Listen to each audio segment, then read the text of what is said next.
Welcome to Wankel Wednesday. Today we're going to play blankety blanking plates. Sounded better in my head.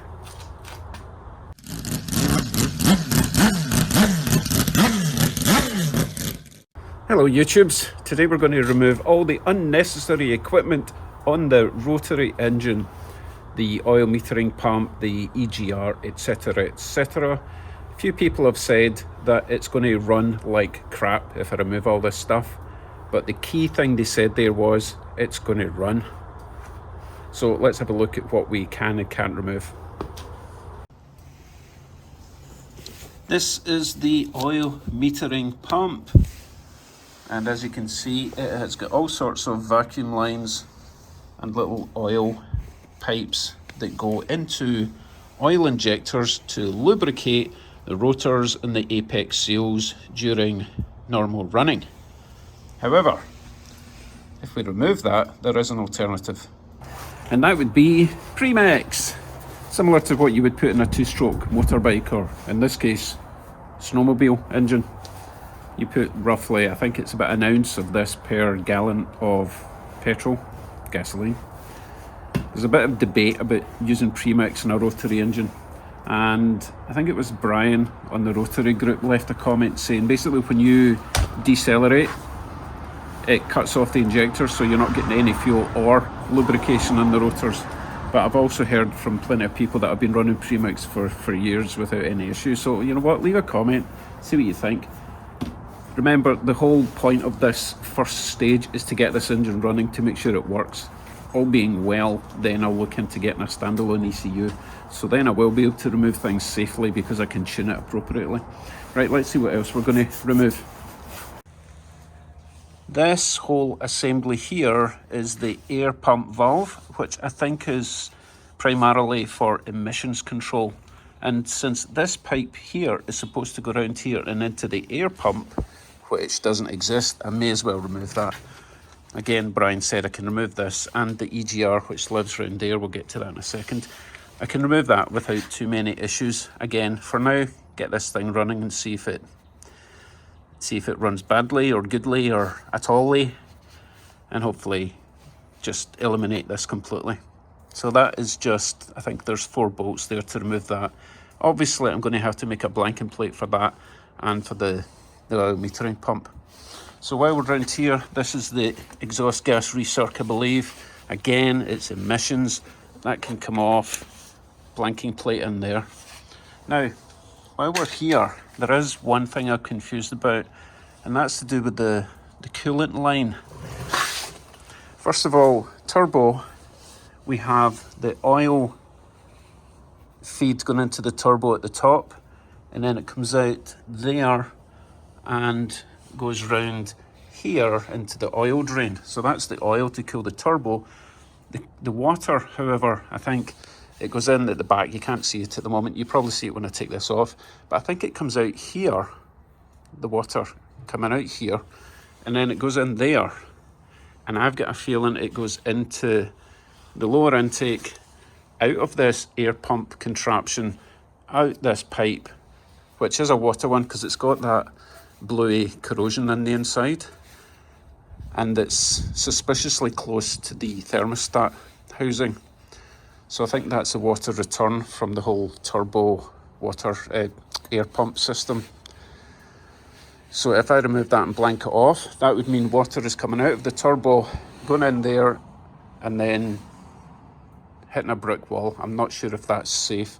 So if anyone's got any experience of this water outlet from the turbo going into this lower intake, leave a comment and tell me if it's safe to blank this off.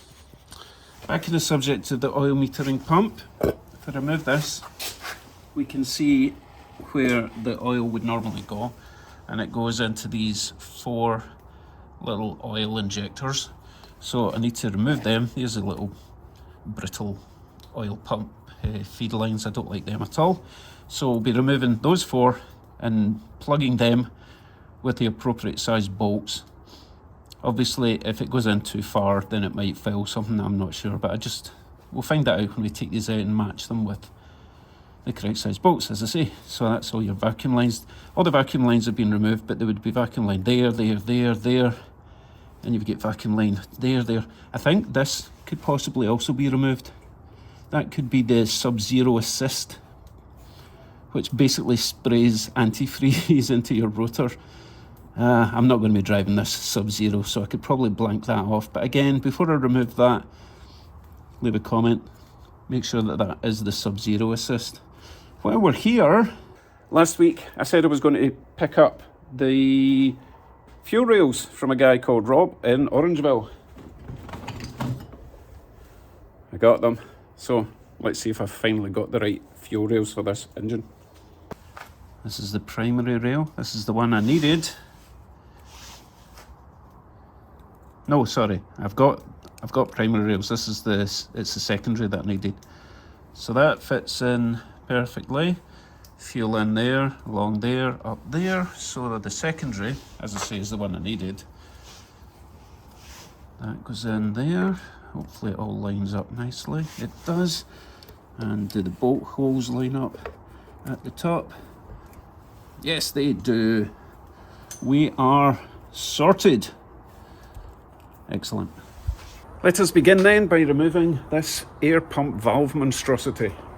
Now, I thought there was 4 of these little nuts holding it on, but I think there's just 3. So there is one down here. They're 10mm. Not mega tight. I wasn't expecting them to be mega tight. One up here.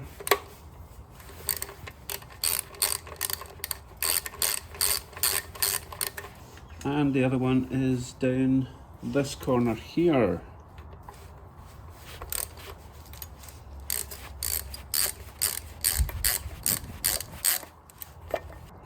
Careful not to drop these nuts into the turbo or any of these holes. In fact, I might actually block these off just for safety.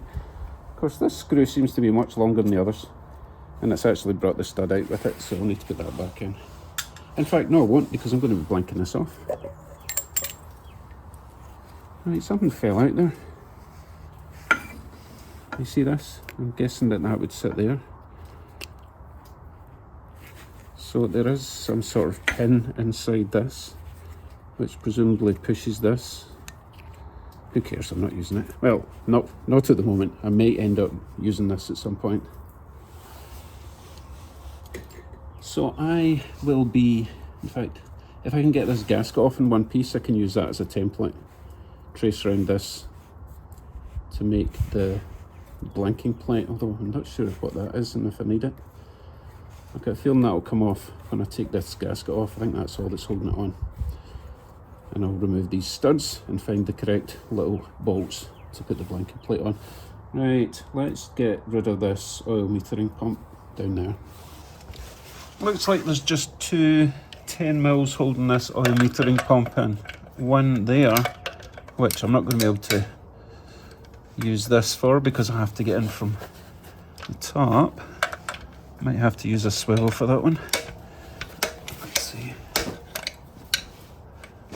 Yeah, I'll need to use a universal for that one. The bottom one I think I can get to, down there. Again, not mega tight.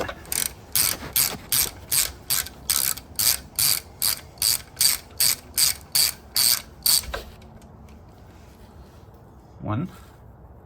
I'll hold on to that. I might be able to use that for the blanking plate. Let me get a swivel and get the other one out. Let's see if we can get this in. Yeah, that works fine.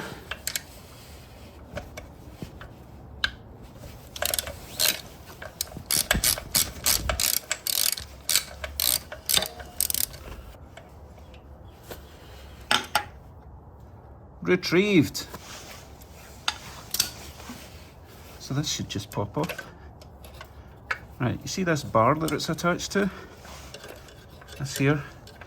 It's basically it's attached to the throttle linkage, I believe, so that the more you press the go pedal, the more it pumps oil. So that obviously has to come out as well.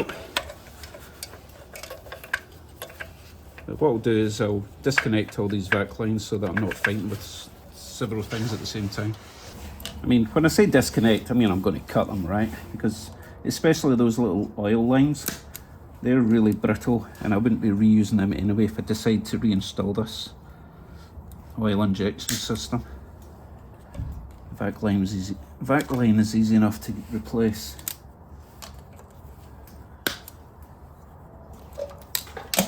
One, two, three. Okay, that's the line's all cut. A little zip tie there. Don't think that's standard.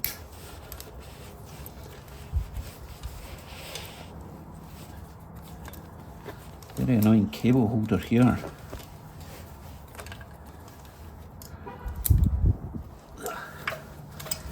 Okay, and we are out. Looks like that. Put that in a safe place. There's the little triggery thing I was telling you about that connects to the throttle somewhere. So hopefully we'll never need that again, but I will keep it somewhere safe. And that's the hole we're left with. We need to make a blanking plate to fill that. Inside there obviously is a sort of keyway where it will turn whatever is doing the pumping. I will check, make sure that that's not going to fall out or foul anything on the inside, because presumably there's teeth on the end of that, and I wouldn't want it to chew up my actual main oil pump that's in there. So I'll do that, then I'll clean this up, and then we can start measuring up for blanking plates. Now, before I remove these oil injectors, I'm going to get a vacuum cleaner and get rid of all this crud, because especially with the injector holes, all these will go into the rotors at some point, so I need to clean all that. I don't want any garbage going inside. Let me grab the house vac, and oh, that one's already loose. That one's not. But yeah, before I take them out, let's give it a bit of a suck job.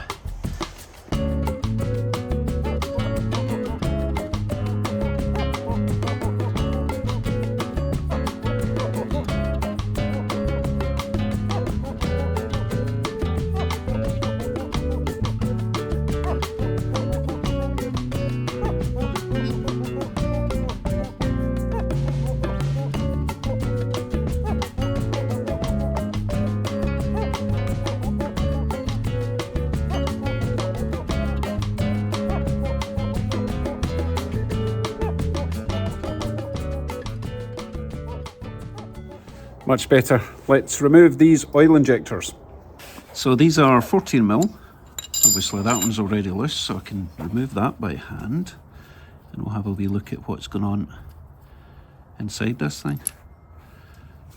Okay, so it's got that sort of connection there with a little copper washer. Won't be needing that again, although I could just use the washer just to help seal when I block that off.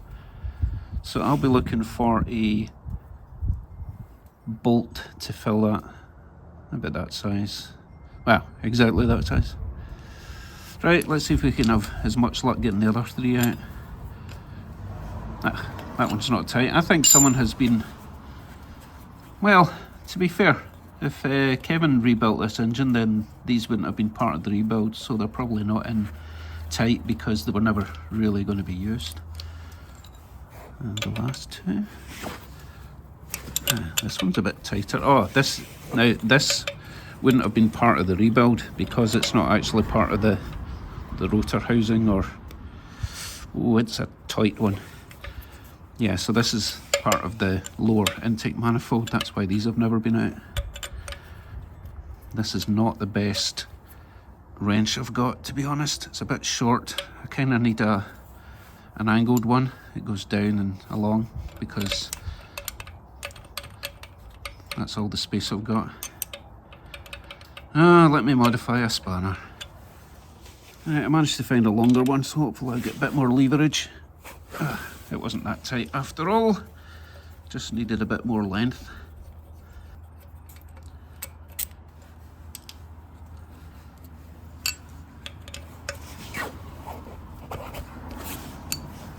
Right, we are 4 for 4.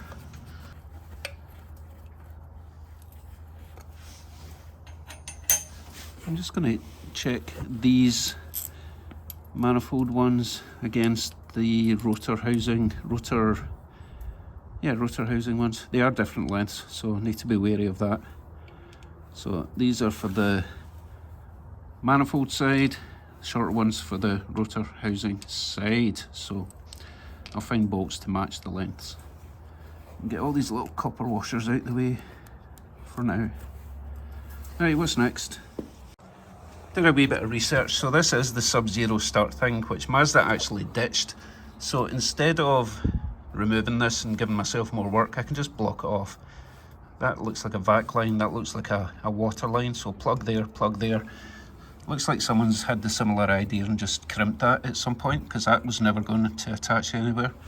So for now, I'll just block these off rather than take that off. If it doesn't work right, then I'll remove that makeup plate, but let's not give us more work. Just in case anyone's interested, let's have a look at the end of this. Little pinhole for the oil to come out. Is it the same in the short ones? No, it's slightly different on the ones that go into the rotor themselves.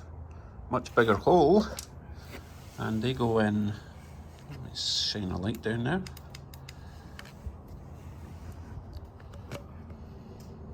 Interesting. So it's not just a hole in the rotor housing, there is another little valve thing in there. So obviously I don't want a bolt too long or it'll hit this little whatever that is. Looks like I could unscrew that and bring it out, but I'm just going to leave it in place because it's obviously set to the right height. So very short bolts for there. Not so important for the headers because they're only going into open space in the intake manifold. Okay, let's find some bolts, trace some plates. 1, 2, 3, and start plugging this thing up. Also, I've got a little box of vac line plugs to show you. The bolt size and thread size for blocking these off is M10-125. So I'm going to size them with these little, I've forgotten what these are called, banjo things, because obviously that would bring it out further. So I need 2 at this size. So that one will work. Cut this one down to match it. So 2 for there. These ones much shorter. Cut them right down to there. Plug them. Use a bit of thread lock. Get them in. That's 4 holes plugged. And then the plate. I went down to the metal market store and bought a section of, I think it's 3/16 thickness. That'll do fine.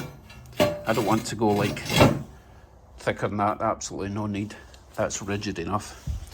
Oh, right, let's fabricate some stuff.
They look okay, I think. I'm going to test fit them. I'm not going to tighten them up and put on the sealant and thread locker just now because I want to paint them. Because they're just like cold rolled steel, they will rust, so I need to protect them. But I'll throw them all on just now and we'll see how they look. Plates are installed. Let us check my bodgery. Let us see, that will be the oil metering pump blinking plate. Moving around, we have the air pump valve plate. This one turned out to be something to do with this because there was a channel through. I could see when this wasn't on, I could see down into this area. So that's obviously affected by this. So may as well blink that off. I was worried it might be water, but it's not. And I still don't know where this goes. Pretty sure that's the water coming out of the turbo in there. I don't see how it goes, where it goes after that. If anyone knows where this pipe goes or where that exits somewhere, let me know. And then we have, how many is that? 3, 4. Fourth is the exhaust gas recirc plate. So they're on nice and snug for now, but I'm going to take them off and paint them. One more thing before I go. I bought a little set of rubber vacuum caps on Amazon, link below. Let's plug some holes.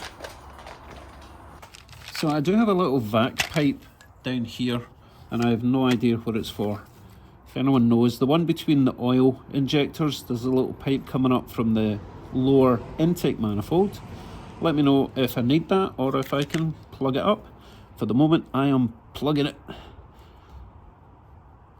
These are a bit stiff because they've been out in the garage and it's freezing, but I'd rather they were stiff than loose. Okay, another one then for this hole here, because again I'm not sure what that's for. If anyone knows, that is also in the lower manifold.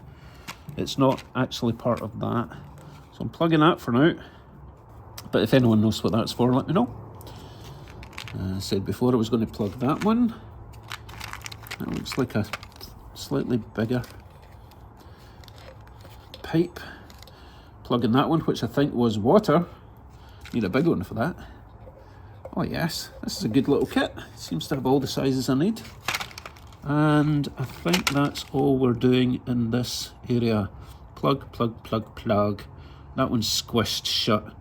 That'll probably be okay, I hope. If not, I'll have to cut that. It's been all bent and squished, so I'm not even sure if I could reshape that to get a cap on. That's it for now. I do have a multitude of hoses, pipes here that I'll be plugging, but I'll wait until I've installed this on top of the rest of the engine. We'll build it from the ground up, shall we? That's it for now.